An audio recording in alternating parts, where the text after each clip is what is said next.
Ipinatatawag ng Land Transportation, Franchising and Regulatory Board ang 8 bus o 8 bus company na sinasabing nagpatupad umano ng dagdag pasahe nang walang approval mula sa pamahalaan.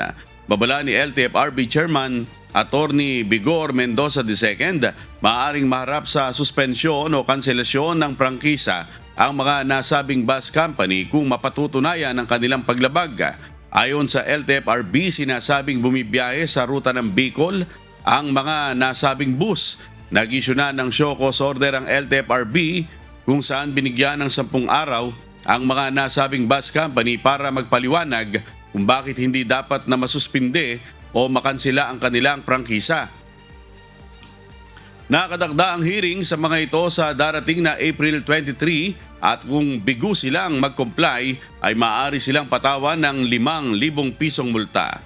Nakiusap ang LTFRB sa mga transport operator na huwag gamitin ang long holiday upang samantalahin ang hindi otorisadong pagpapataw ng fare hike. Huwag niyo pong samantalahin, huwag niyong pagsamantalahan po itong krisis na ito na kagustuhan ng ating mga kababayan na makauwi sa kanilang mga probinsya, huwag niyo pong pagsamantalahan. Dahil hindi po kami magdadalawang isip na suspindihin or kanselahin ang inyong mga prangkisa pag amin pong napatunayan na nagtaas kayo ng pamasahe ng hindi pa naman dapat.